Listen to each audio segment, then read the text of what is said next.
The Krell War Council had spent 3 cycles planning their masterpiece. In the obsidian chambers of their flagship, Commander Vexthor studied the holographic display with satisfaction.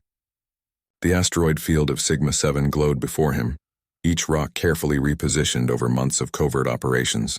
The humans will arrive within the hour, his tactical officer reported, mandibles clicking with anticipation. Their merchant convoy follows the same route every rotation. Predictable mammals. Vexthor's scales rippled with pleasure. Humanity had been expanding too quickly, claiming systems the Krell Dominion considered rightfully theirs. This ambush would send a message written in fire and debris. 50 Krell warships lay hidden among the asteroids, their stealth fields rendering them invisible to conventional sensors.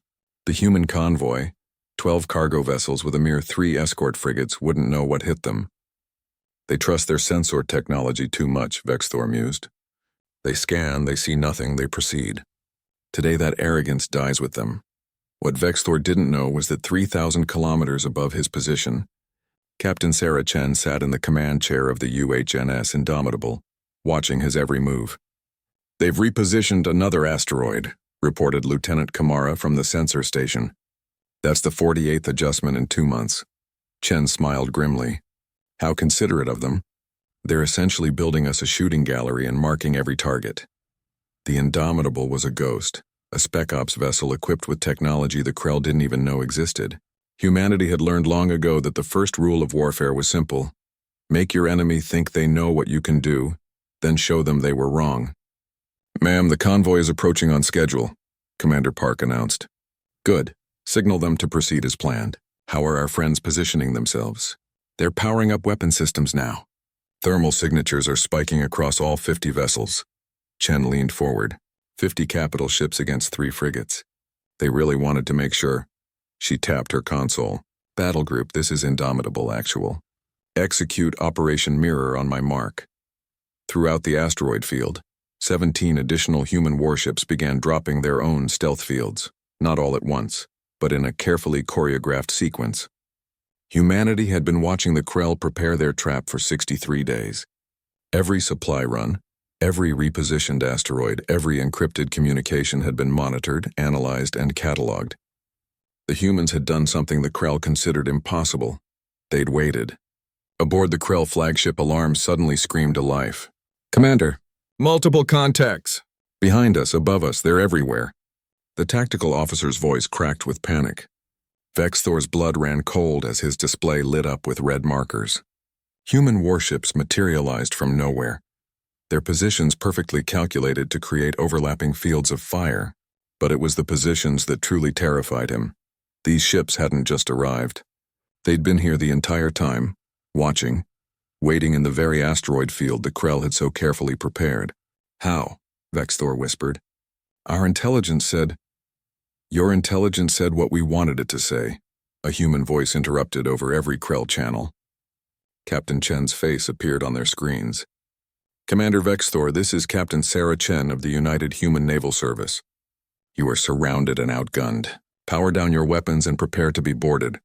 "This is impossible," Vexthor roared. "You couldn't have known." "Couldn't we?" Chen's expression was ice. "You thought we were blind, Commander.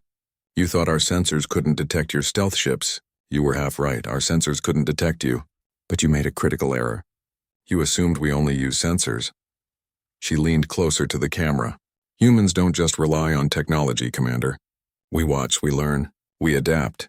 Did you really think we wouldn't notice the same asteroid field being adjusted month after month? That we wouldn't track every supply ship you sent to your hidden fleet? We've been monitoring your communications since before you even conceived this ambush." Vexthor's claws gripped his command throne. Around him, his fleet was trapped in a perfect kill box. The humans had turned the Krell's own trap into a prison. "You used us," he said, understanding dawning. "The convoy was bait." "The convoy was a test," Chen corrected, "to see if you'd actually be foolish enough to go through with it. You see, Commander, humans have a saying, 'Fool me once, shame on you. Fool me twice, shame on me.' The Krell tried this ambush tactic at New Hebrides, and at Proxima Station. We decided it was time to teach you a lesson." She gestured to her tactical display. "You have 60 seconds to surrender. After that, My weapons officers have authorization to demonstrate why human targeting systems don't rely solely on active sensors. We've been painting each of your ships for the past hour. Our firing solutions are already locked. In the Krell War Council's carefully planned ambush, Vexthor had 50 warships and the element of surprise. But as he looked at his tactical display, seeing how thoroughly the humans had outmaneuvered him, he realized the truth that would reshape Krell military doctrine forever. Humans didn't just see with their eyes or their sensors. They saw with their minds, their experience, and their patience. They'd watched the trap being built and turned it into a cage. "All ships," Vexthor said, his voice hollow with defeat. "Power down weapons systems. Prepare for human boarding parties." As Krell ships across the asteroid field went dark, Captain Chen allowed herself a small smile. The message would spread through Krell space faster than any transmission. The humans weren't blind. They were always watching. And when humanity decided to strike back, they didn't just win. They made sure you understood exactly how badly you'd underestimated them. The ambush had been perfect. The Krell just hadn't realized whose ambush it really was.